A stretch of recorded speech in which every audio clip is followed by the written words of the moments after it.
Amoroso Padre Celestial, te agradecemos porque en tu gran bondad nos has traído hasta aquí otra vez. Nos has mantenido con vida, con salud, con la capacidad de pensar, de razonar, de comunicarnos. Y ahora, Señor, venimos para que tu Espíritu Santo se nos sea dado, para que Él pueda explicarnos y ayudarnos a entender, y luego para que lo aplique a nuestras vidas también. Que tu palabra sea el poder que transforme nuestras vidas. En el nombre de Jesús. Amén. Muy bien, entonces comenzamos con el repaso de nuestros versículos de memoria, que estoy segura que ustedes ya han seguido repasando. Los videos están todos al día, así que no hay ninguno atrasado, y ahora ya hemos regresado otra vez a la normalidad para ponerlos en YouTube. Tengan sus Biblias cerca, muy cerca, porque las vamos a necesitar, y papel y lápiz por si desean tomar notas del estudio. Entonces comenzamos primero con Juan 15:5. Yo soy la vid y vosotros los pámpanos. El que permanece, ahí está el secreto, el que permanece en mí y yo en él, este lleva mucho fruto, porque sin mí nada podéis hacer. Entonces, ese es el primero. El segundo es de Juan 5:30. Y es las palabras directas de Jesús, quien habla en su estado de humano y nos hace entender que Él está en el mismo sitio, en la misma condición que nosotros estamos, como Él nos describe en Juan 15:5. Tenemos que permanecer en Él y Él en nosotros para que llevemos fruto. Entonces en Juan 5:30, hablando de sí mismo, dice, no puedo yo hacer nada por mí mismo. Como oigo, juzgo, y mi juicio es justo, porque no busco hacer mi voluntad, sino la voluntad del Padre que me envió.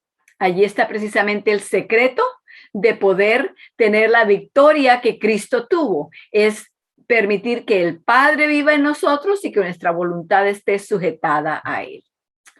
El próximo versículo de memoria viene de Romanos 5:20 y habla del pecado, habla de la ley y de la gracia. Entonces, Romanos 5:20, podemos repetir todos juntos. Y la ley entró para que el pecado abundase. Pero cuando el pecado abundó, ¿qué sucedió? Sobreabundó la gracia.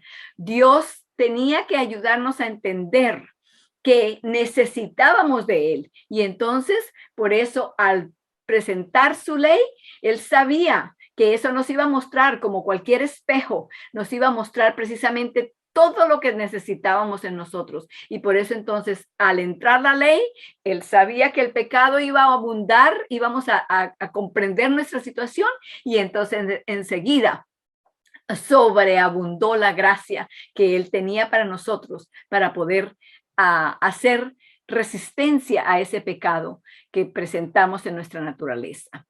Repitamos otra vez Romanos 5:20, y la ley entró para que el pecado abundase. Pero cuando el pecado abundó, sobreabundó la gracia.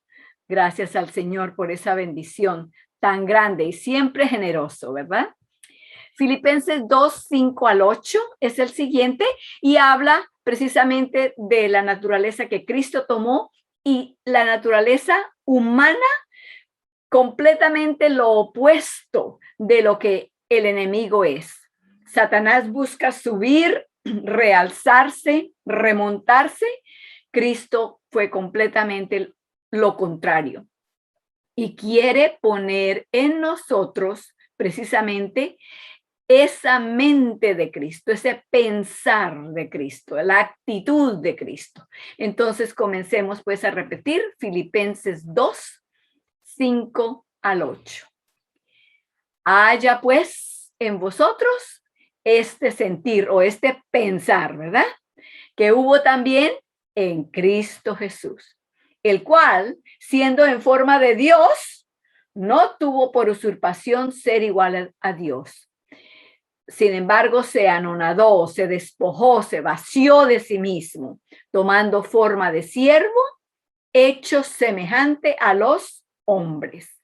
Y hallado en la condición como hombre, se humilló a sí mismo, hecho obediente hasta la muerte y muerte de cruz. 7 pasos en la que él bajó, condescendió para que nosotros pudiéramos tener la salvación que él nos da y el poder que él nos da para resistir el pecado como él lo resistió y tener la misma victoria. Luego entonces pasamos a Romanos 6:23 y esta es la clave de lo que habla Romanos 6:23, ¿verdad? Porque la paga del pecado es muerte, mas la dádiva o el regalo de Dios es vida eterna en Cristo Jesús, Señor nuestro. Allí en siempre queremos, cada vez que lo repitamos o lo usemos, es bueno que mantengamos en nuestras mentes claro el hecho de que hay esas 2 comparaciones, y no solamente comparaciones, sino la diferencia que hay entre los dos. La paga no es nunca lo mismo que un regalo, porque paga es lo que nosotros trabajamos, lo que nosotros nos merecemos, lo que nosotros nos ganamos con el sudor de nuestra frente. Entonces, el don, el regalo, no es algo por lo cual se paga, porque si pagamos por un regalo, en el momento en que pagamos, ya entonces el regalo dejó de ser regalo y se convierte en una paga, ¿verdad? Entonces, esa es la diferencia allí entre el regalo y el pago. Y también, así de opuestos como son regalo y pago, también son opuestos la vida eterna y la muerte. Es bueno mantener eso en nuestras mentes bien claro, porque así podemos ayudar a personas que no entienden muy bien lo que es la vida eterna. Piensan y enseñan, inclusive tratando de usar la Biblia, que lo que va a suceder con los buenos es que van a tener vida eterna en el cielo, pero que los malos, los que no aceptan a Dios, van a tener también vida eterna, pero en otro lugar. No, Romanos 6:23 lo hace muy claro, que la paga del pecado es muerte, y así como paga es completamente lo opuesto a regalo, de la misma manera la vida eterna y la muerte son completamente opuestas. Entonces, luego, después de tenemos el versículo de memoria que asignamos con el capítulo 6, que es Jeremías 29:11. Jeremías 29:11. Y habla de la forma en que Dios piensa en cuanto a nosotros. Cuando nos sentimos desamparados, desolados, aislados, por ejemplo, con esta pandemia, etcétera, ha habido mucha marginación. Hemos estado aislados los unos de los otros, pero debemos recordar que Dios siempre piensa en nosotros, y no solamente vamos a decir, bueno, Él está pensando en mí, pero quién sabe qué será. No, sabemos y tenemos en la palabra de Dios precisamente Jeremías 29:11, que nos dice exactamente qué es lo que Dios piensa en cuanto a nosotros. Repitamos pues, porque yo sé los pensamientos que tengo acerca de vosotros. Pensamientos de paz y no de mal.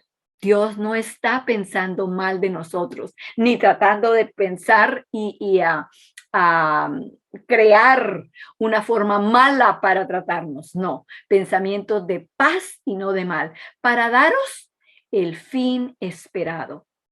Y no es solamente el fin esperado por nosotros, porque a veces lo que sucede es que tenemos una mente muy negativa y pensamos en todo lo malo. Ay, no, hice esto, quiere decir que me va a pasar lo otro. Tengo una tos, ay, debe ser que tengo neumonía o cáncer de los pulmones. Hay muchas veces que nos preocupamos más allá de lo que necesitamos naturalmente, pero el Señor nos dice, no, yo tengo un plan esperado, un plan que ya he trazado para sus vidas, los veo ya como ese producto terminado. Entonces, eso es lo que Él quiere que recordemos, que Él tiene pensamientos de paz y no de mal para darnos. Me alegro tanto que esa palabra está allí, porque Él no dice para que os busquéis un final esperado. No, Él dice, yo se los voy a dar para daros el fin que esperáis. El fin, en otras traducciones dice, el fin esperado. Y es el fin esperado por Él. Y sabemos que es un fin perfecto. Entonces estamos todavía en el capítulo 6, que se titula de la versión simplificada de la justificación o rectitud por la fe. Y habíamos comenzado, estábamos en la página 86, de paso, si lo tienen el capítulo impreso. Entonces, había entrado en el tópico en cuanto a Romanos 4, 1, 2 y 3.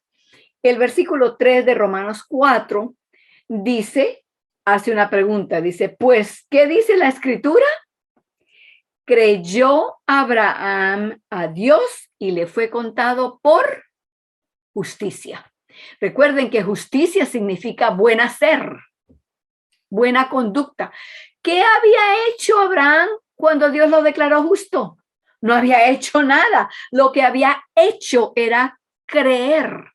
Y por eso, a base de eso, entonces la vez pasada ya habíamos comenzado a hacer un repaso de la vida de Abraham para ver exactamente la forma en que su fe se desarrolla, la forma en que Dios le muestra paso a paso cómo confiar en él. Lo ayuda a madurar en esto y a cada paso lo declara como que está completo. De la misma manera que un niño, un bebé nace, el bebé come bien, duerme bien, está haciendo su digestión bien, respira bien y se dice que ese niño está bien. De hecho, no sé si en español usen esto, pero cuando un niño nace, le aplican una escala, se llama la escala de Apgar. Y entonces si el niño tiene un 10, quiere decir que está todo funcionando bien. Pero un bebé no puede caminar, no puede comer por sí mismo, no puede hacer nada por sí mismo, solamente llorar cuando tiene hambre, pero está perfecto en ese estado. Ya después de unos meses, al año, por allí ya comienza a gatear y a querer caminar, y el hecho de que camine no quiere decir que va a correr un maratón, ni que puede manejar un carro, ni que pueda escribir, pero está perfecto para su edad. Y asimismo vemos cómo Dios va desarrollando en Abraham la relación con él, una relación de confianza, de fe, de creer. Habíamos comenzado entonces en Génesis capítulo 12, donde encontramos a Abraham con el llamado de Dios. Así que si tienen sus Biblias, por favor, ábranlo a Génesis capítulo 12. Vamos a leer del versículo 1 al 4. Génesis 12, del 1 al 4. Empero Jehová había dicho a Abraham, vete de tu tierra y de tu parentela y de la casa de tu padre a la tierra que te mostraré. ¿Quién se la iba a mostrar? Dios se la iba a mostrar. Notemos allí que todo lo que le habla es lo que Dios va a hacer. Te voy a hacer esto, te voy a proporcionar lo otro, te voy a llevar aquí, te voy a llevar a dar, te voy a dar. Todo es lo que Dios va a hacer. Es muy importante para que podamos entender también, aunque no los estamos estudiando directamente, pero los pactos de Dios son muy diferentes a los pactos o contratos que hacemos entre los humanos. Sigo leyendo en el versículo 2, y haré. ¿Quién hará? Dios, ¿verdad? Y haré de ti una nación grande. Y bendecirte. ¿Quién lo va a bendecir? Dios lo va a bendecir. Se está responsabilizando. Y engrandeceré tu nombre y serás bendición. ¿Quién lo va a hacer? ¿Abraham? ¿Sara? ¿Lot? ¿El papá de Abraham? No. Dios le está diciendo, estos son los planes que tengo para ti. Esto es lo que pienso en cuanto a ti. Estos son los pensamientos que yo tengo acerca de ti. Sigo en el 3. Bendeciré a los que te bendicieren y a los que te maldijeren, maldeciré. Y serán benditas en ti todas las naciones de la tierra. Como resultado de todo lo que yo estoy preparando para ti, el resultado va a ser que no solamente tú vas a ser bendito, sino que todas las naciones de la tierra van a ser benditos por medio de lo que tú vas a permitir que yo haga en ti. Y en el 4 le dice, y fuese Abraham como Jehová le dijo, y fue con él Lot. Y era Abraham de edad de 75 años cuando salió de Harán. Así que ya Abraham tenía 75 años de edad, que en ese tiempo, aunque ya no vivían los centenares de años que vivían antes del diluvio, sin embargo, él vivió hasta los 150. Podemos decir que él estaba más o menos como a mitad de edad para ese tiempo y no tenía hijo. Pero Dios le dice, haré de ti una nación grande. Y como resultado de que Abraham cree que así es, por eso empaca sus cosas y sin tener dirección que dejarle a los vecinos para que le escriban o para que lo vayan a visitar, arranca bajo simplemente la orden y la palabra de Dios, siguiendo lo que Dios le había dicho que hiciera. Bueno, allí lo encontramos entonces, no se olviden, hasta los 75 años de edad que tiene, la esposa es 10 años menor, quiere decir que ella tiene 65 años de edad. Ahora pasemos al capítulo 15 de Génesis para encontrar otra etapa de la vida de Abraham. En el capítulo 15 vamos a leer del versículo 1 al 6. No sabemos exactamente qué edad tiene Abraham en el capítulo 15, pero sí sabemos que en el 16 ya tiene 85. Así que en algún momento entre los 75 de cuando salió y los 85 del siguiente capítulo, en un lugar de esos, en un año de esos, Dios habla con él otra vez. Y allí estamos entonces donde vamos a leer capítulo 15 de Génesis. Génesis 15, vamos a empezar con el versículo 1 y vamos a ir hasta el versículo 6. Después de estas cosas, fue la palabra de Jehová a Abraham en visión diciendo, no temas, Abraham, yo soy tu escudo y tu galardón sobremanera grande. Cada vez que yo llego a este versículo, ese título que Dios se da a sí mismo y le dice, yo soy tu galardón sobremanera grande, me hace pensar, ¿quiero yo y considero yo a Dios como mi galardón supremo? Les explico lo que quiero decir con esa pregunta. Si no hubiera cielo, si lo que Dios está preparando para nosotros es simplemente poder estar con nosotros debajo de un árbol, ¿es Dios suficiente galardón para mí que no necesito cielo? O quiero las calles de oro y esto y esto y esto. Y si Dios no está, bueno, no importa contar que yo tenga las cosas que me ha ofrecido. ¿Se fijan la diferencia? Entonces, cuando él le dice a Abraham, yo soy tu galardón sobremanera grande, le está diciendo, yo quiero ser en tu vida lo más importante, lo que tú más deseas, lo que te llena completamente. Yo creo que Dios nos habla a nosotros de la misma manera y nos dice, yo quiero ser para ti lo más importante, lo que tú más deseas alcanzar. Así no tengas nada más. Sobremanera grande. Quiera el Señor que verdaderamente así lo consideremos y así lo tratemos también. Sigo entonces con el versículo 2.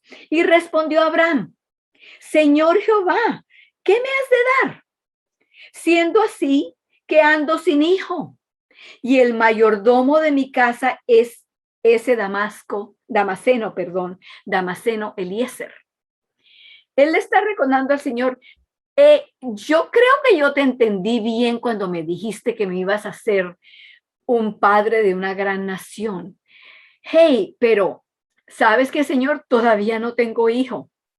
Te creo lo que me dijiste, pero no veo cómo va a suceder. Lo único que tengo es este mayordomo, que es un damaseno, se llama Eliezer.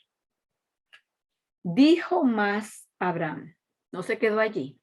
Versículo 3, mira que no me has dado prole, y he aquí que es mi heredero uno nacido en mi casa. Quiero que pensemos un poquito en esto, porque era la costumbre, por lo menos del lugar donde él estaba viviendo. No sabemos, no sé yo, por lo menos si era una ley, era algo legal, o era simplemente una costumbre, un hábito de la cultura, de que si alguien no tenía hijo, entonces podía dejarle su herencia a un esclavo que hubiera nacido en su casa. Los padres de Eliezer tal vez no nacieron allí, tal vez ni vivían allí, pero el muchachito nació, Eliezer nació en la casa de Abraham. Entonces, él dice, este damaseno es de Damasco, él es el único que tengo para que me herede. Tengamos mucho cuidado con lo que permitimos y en la forma en que seguimos nuestra cultura y nuestra sociedad alrededor.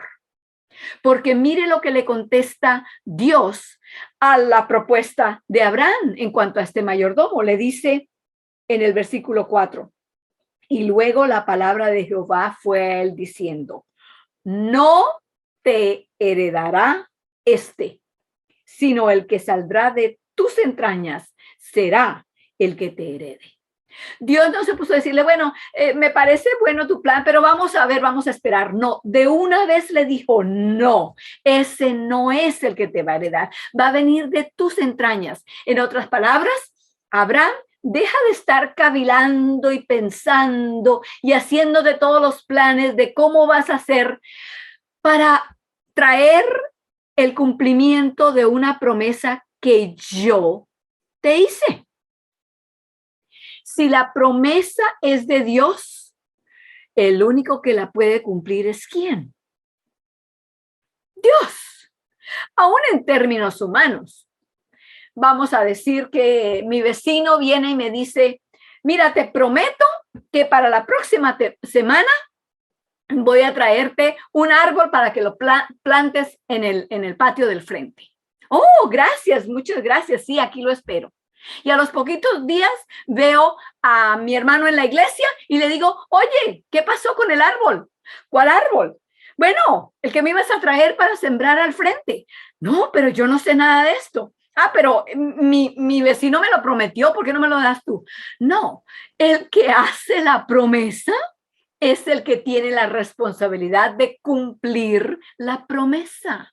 Y esto es una de las lecciones que Abraham tuvo que aprender con varios golpes de la vida, pero lo aprendió. Y es la misma lección que cada uno de nosotros debemos aprender. Si Dios lo prometió, solamente Dios lo cumplió. Entonces, en el versículo 5, después de que Dios le dice, no vas a ser tú el que vas no va a ser tu mayordomo el que va a ser tu heredero, sino que va a venir de ti. Le dice, mira, ven acá. Versículo 5. Y lo sacó fuera y dijo, mira ahora a los cielos y cuenta las estrellas, si las puedes contar. Y le dijo, así será tu simiente. Y enseguida en el versículo 6 vemos que dice, y creyó a Jehová, y creyó Abraham a Jehová, y Jehová se lo contó por justicia. De aquí vienen las palabras que estábamos leyendo de Romanos capítulo 4, que Abraham había creído a Dios y Dios se lo había contado por justicia. Es aquí precisamente, en Génesis 15:6, donde encontramos esa experiencia de Abraham. Dios le dijo, mira, cuenta las estrellas a ver. Ya perdí la cuenta, no llevaba sino 10. Y le dice el Señor, bueno, sé que no las puedes contar, pero así como ves esa cantidad innumerable de estrellas, y en otro lugar le dijo que iba a ser como el polvo o la arena del mar. Así de innumerable va a ser tu descendencia. Y no se te olvide, es de ti que va a venir. Y Abraham dijo, amén, Señor, que así sea. Y Dios dijo, eres justo. ¿Por qué? Cuando Dios habla algo, Él solamente habla lo cierto, lo que es la verdad.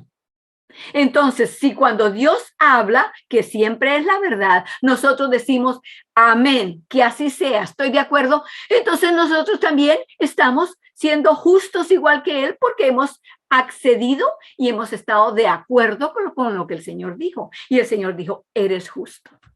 Y no había hecho nada más Abraham, sino creer lo que Dios le dijo. Seguimos entonces ahora la historia de Abraham. Vamos al capítulo 16. Como les dije, en el capítulo 16, al comienzo del capítulo 16, Abraham tiene 85 años.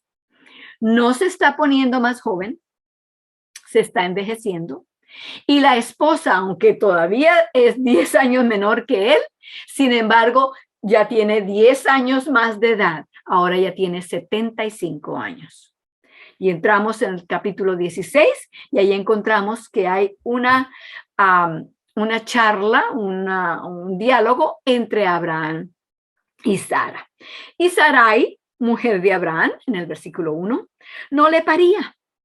Y ella tenía una sierva egipcia que se llamaba Agar. Dijo pues Sarai a Abraham, ya ves que Jehová me ha hecho estéril. Ruégote que entres a mi sierva, quizá tendré hijos de ella. Y atendió Abraham el dicho de Sarai. Versículo 3. Y Sarai, mujer de Abraham, tomó a Agar su sierva egipcia al cabo de 10 años que habían habitado Abraham en la tierra de Canaán, y se la dio a Abraham su marido por mujer. Y cohabitó con Agar, la cual concibió. Y cuando vio que había concebido, miraba con desprecio a su señora. En el versículo 2, no sé, podemos tal vez entender cómo llegaron a esta decisión. Posiblemente, ¿verdad? Basados en lo del capítulo 15, Abraham tal vez vino a donde Sarai y le dijo, mira, hablé con el Señor, le propuse que el siervo, el mayordomo que tenemos, él sería nuestro heredero, y él me dijo que no, que iba a ser de mis entrañas que iba a venir. Se le prendió un bombillito tal vez a Sarai y dijo, pues si viene de las entrañas de él, no necesariamente tiene que venir de las mías, puede ser con cualquier otra persona. En ese momento, sin embargo, tan natural como podemos pensar que haya sido, el pensar de Sarai no fue un pensar correcto.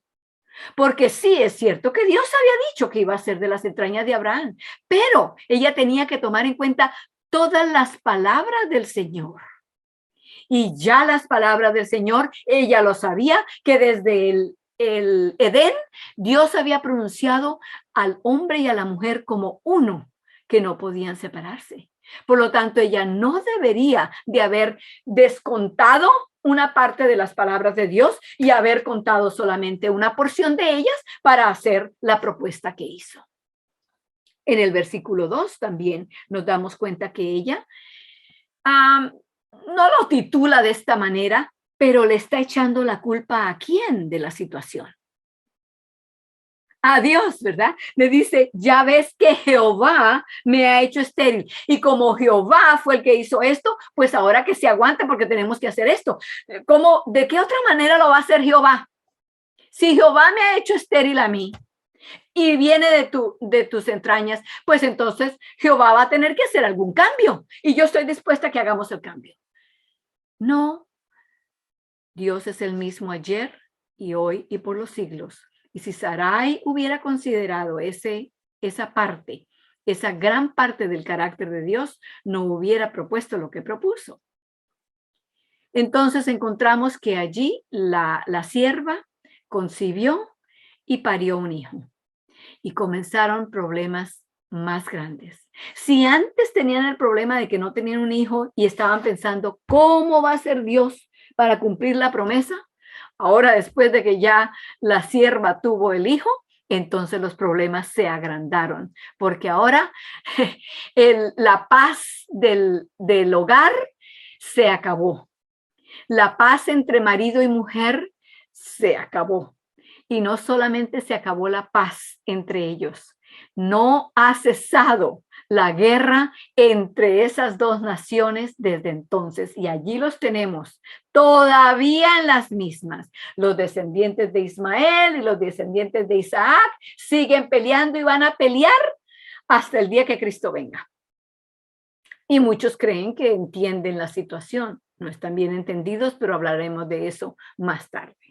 Pasemos entonces para el final del capítulo 16, si ustedes pueden ver allí en el versículo 16, y era Abraham de edad de 86 años cuando parió Agar a Ismael. Así que ahí está, lo tenemos ya de 86 años y Sarai de 76. Y entramos al capítulo 17. En el capítulo 17, no es al año siguiente. En el capítulo 17 encontramos a Abraham de 99 años y Agar de ¿cuántos? 10 menos, ¿verdad? 89 años. Así que el tiempo va pasando y va pasando y va pasando y no se ve. ¿Dónde está la promesa de Dios? Aun cuando estos últimos 13 años, tal vez ellos se acomodaron y dijeron, bueno, ya vino la promesa del Señor y con todos los problemas, la falta de paz en la familia, de todas maneras ya por lo menos sabemos que Dios hizo lo que nos había prometido. Puede que hayan pensado así. En el capítulo 17, versículo 1, vamos a leer del 1 al 5 primero. Y dice, y siendo Abraham de edad de 99 años, aparecióle Jehová y le dijo, yo soy el Dios Todopoderoso, anda delante de mí y sé perfecto. Es bueno que notemos que en medio de todo aquel pacto en que Dios le está diciendo, yo haré de ti una nación grande, yo bendeciré al que te bendijere, yo te llevaré, yo te cuidaré, yo te guiaré, esto y lo otro y lo otro y lo otro. Entre eso también Dios le dice, anda delante de mí y sé perfecto. ¿Qué? Vamos a creer que entonces Dios va a hacer todo el resto, pero la parte de la perfección se la deja a Abraham para que la haga él solo. No. Todo esto es parte de lo que Dios le está diciendo, del pacto de Dios. Anda delante de mí y sé perfecto, no por ti mismo. Yo me encargaré de esto también, porque esos son los pactos, esas son las promesas de Dios. Seguimos con el versículo 2. Y pondré mi pacto entre ti y mí y multiplicaré mucho en gran manera. Y multiplicarte mucho en gran manera. Versículo 3. Entonces Abraham cayó sobre su rostro y dijo, y Dios habló con él diciendo, yo he aquí mi pacto contigo, serás padre de una muchedumbre de gentes. Versículo 5, bien importante. Y no se llamará más tu nombre Abraham, sino que será tu nombre Abraham, porque te he puesto por padre de muchedumbres de gentes. Dios tiene como un sentido del humor, diría yo, porque ahora le cambia el nombre y el nombre que le da, el significado es padre de muchedumbres. Quiere decir que cada vez que él conoce a una persona por primera vez y se presenta, le dice, mucho gusto en conocerlo, soy padre de muchedumbres de gente. Y cada vez que Sarai lo manda a llamar para que venga a comer, van y lo llaman y le dicen, padre de muchedumbre de gentes, venga que la comida está lista. Para que como que Abraham no se le olvidara que él iba a ser padre de muchedumbre de gente.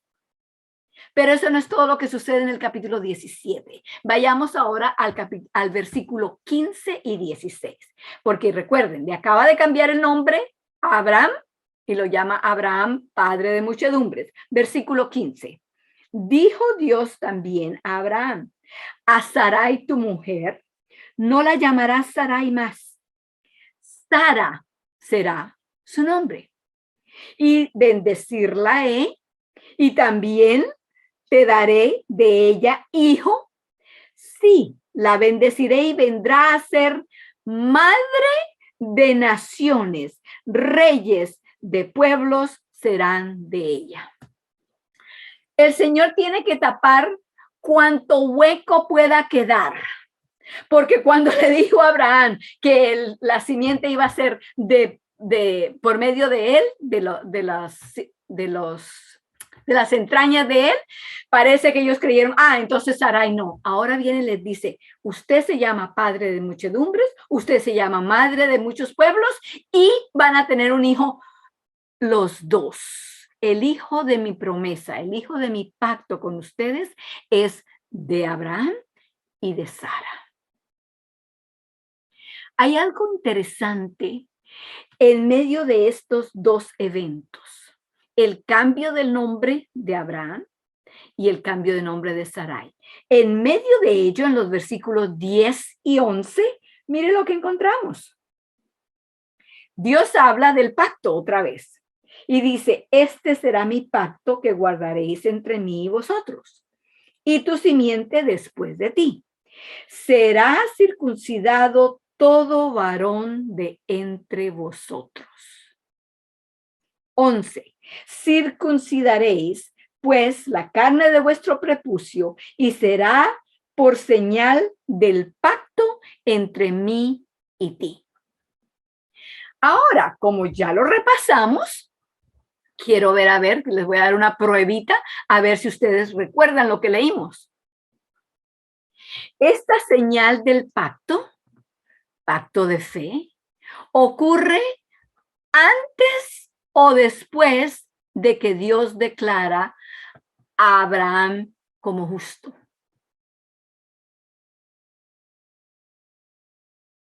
¿Recuerda cuándo lo declaró?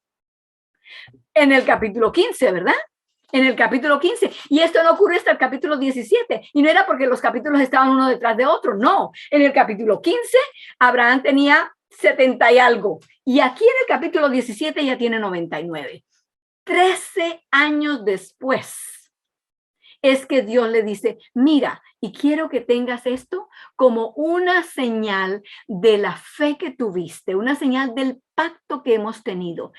Qué tristeza tan grande que a medida que los años pasaron y a medida que las familias fueron llegando y pasando, lo que Dios le dio a Abraham como señal del pacto se convirtió para las personas en el pacto mismo. Se olvidaron del pacto de Dios, agarraron la señal que Dios les había dado y dijeron, esto es lo que nos hace hijos de Dios. Olvidémonos de la fe. Olvidémonos de creer en Dios como nuestro padre Abraham. Con tal que tengamos la circuncisión, estamos bien. Qué tristeza, ¿verdad? Qué tristeza que haya sucedido eso. Qué tristeza que también suceda con nosotros. Porque muchas veces pensamos, ¿verdad? Esto es salvación por obras, ¿verdad? La circuncisión era una obra. No se podía ver de ninguna otra manera. Nos quedamos con las obras y olvidemos de la fe. Bueno, entonces vamos a quedarnos con las obras, hoy día podemos decir. Con tal que devolvamos el diezmo, vayamos a la iglesia, guardemos el sábado, leamos la Biblia, oremos todos los días, entonces estamos bien. ¿Y qué de la fe? ¿Y qué de la justicia de Dios? ¿Y qué de la justicia de Dios por la fe? No lo dejemos por fuera, porque entonces estamos haciendo lo mismo que ocurrió con ellos. Vamos ahora entonces a Génesis 18. Génesis 18, encontramos a Abraham sentado en su casa un día y ve que vienen unos viajeros, extraños, forasteros, pero teniendo el temor, el amor, la reverencia hacia Dios, no se exime de invitarlos a que vengan a comer con él.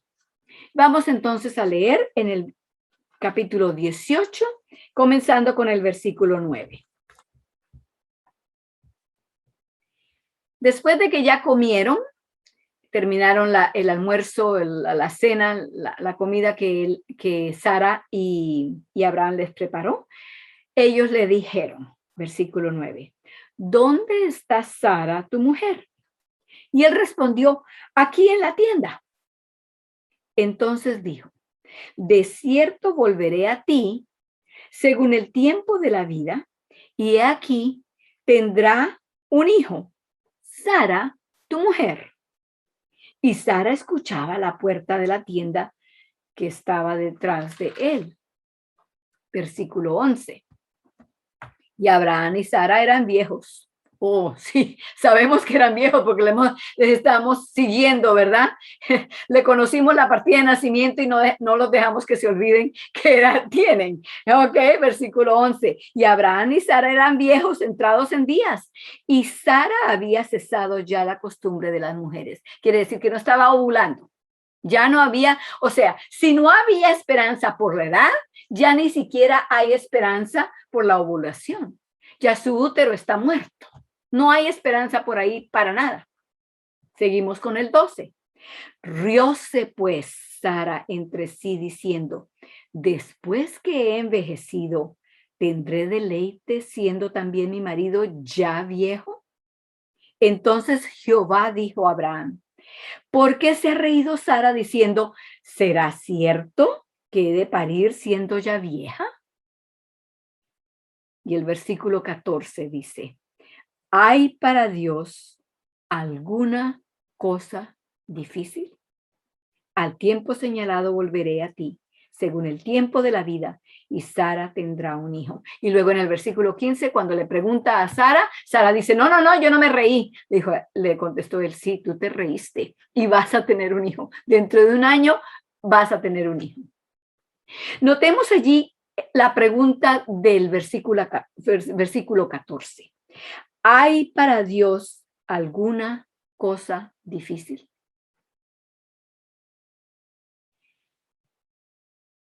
Cuando se nos presentan situaciones difíciles en nuestras vidas, qué fácil es comenzar a preocuparse, comenzar a tratar de buscar la solución nosotros mismos, a permitir que la ansiedad y el temor se posesionen de nosotros. Cuando recordemos entonces este versículo, debemos también recordar la situación en la cual estas palabras se dijeron. No fue que Dios dijo, hay para Dios algo difícil porque voy a preparar un almuerzo. Hay para Dios algo difícil porque voy a hacer un vestido. Hay para Dios algo difícil porque voy a ayudar a este muchacho a que aprenda a leer. Estaba hablando de cosas completamente, desde el punto de vista humano, imposibles. Sara no tenía forma, ni con fertilización por in vitro, que pudiera tener un niño. No lo podía tener. Y Dios dice, hay para Dios algo difícil. Así que cuando nuestras situaciones se nos acerquen y nos entierren debajo de todos los problemas, debemos pensar, ¿hay para Dios alguna cosa difícil? Y alguna cosa quiere decir todas las cosas. Hay algo entre todas las cosas que se nos presentan que puedan ser más allá de la posibilidad de lo que Dios puede hacer. Porque si hay, entonces esto no fue lo más difícil. Para Dios no hay nada difícil. Antes de que cerremos nuestro tiempo aquí, quería también señalar un punto más. Habíamos hablado en cuanto a Eliezer y la costumbre de que el esclavo nacido en casa podía heredar a su señor. Hay una todavía peor, en el capítulo 16, cuando Sara le dice a su esposo que tome a Agar, su sierva, como mujer para que tenga un hijo con ella. Esto era una de las costumbres de los pueblos paganos entre los cuales ellos estaban viviendo. Era una cosa legal, se hacía todo el tiempo. El hecho de que algo sea legal o aceptable, lo hace legal y aceptable delante de Dios. No, no, no. Habían vivido y se habían llenado de las noticias, de la forma de pensar, de hablar con el uno, de ver que este hacía esto y el otro hacía lo otro, en que ya sin darse cuenta, y este es el peligro del pecado, sin darse cuenta, se les había ido filtrando todas estas ideas y ahora lo veían como natural. Y así es el pecado. Al principio vemos algo y decimos, uy, ay, qué asco, ay, qué cosa tan terrible, uy, no, no, no, no.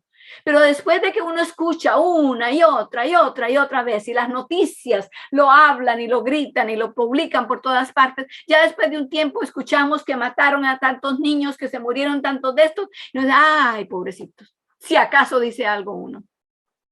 Lo mismo sucede con las cosas que miramos, que escuchamos, con los programas de televisión, con las películas, con la música que escuchamos. Al fin de tanto escucharla nos acostumbramos y luego creemos que eso es suficiente. No debemos de compararlo con Dios, no con la sociedad a nuestro alrededor, porque mire hasta dónde llevó el hábito y la costumbre de la sociedad, hasta dónde llevaron a Adán, no a Adán, sino a Abraham y a Sara, a aceptar cosa tal que se hubieran espeluznado si hubieran escuchado esto unos años antes. Tengamos cuidado con esto y permitamos que el Señor sea nuestro galardón supremamente grande, como Dios le dijo y le prometió a Abraham en el capítulo 15, versículo 1. La próxima semana continuaremos o terminaremos esta historia de Abraham. Recordemos, mientras tanto, nuevamente lo que les advertí la semana pasada y lo que hablamos esta noche otra vez. Las promesas de Dios solamente se pueden cumplir si Dios las cumple. No tratemos nosotros de cumplir las promesas de Dios. Nosotros no podemos cumplir ni con las promesas nuestras, mucho menos con las promesas de Dios, ¿verdad? Con esto en mente, entonces, vamos a arrodillarnos para orar.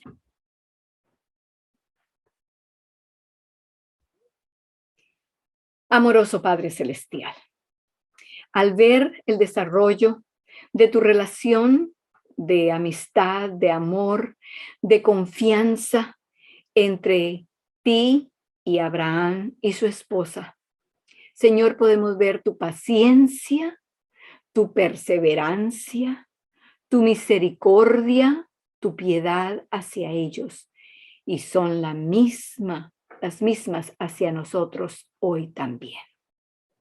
Ayúdanos, Señor, para que así como Abraham, cuando tú hables, nosotros simplemente, en vez de argumentarte o de pelearte o de hallar excusas para las cosas, simplemente digamos, amén.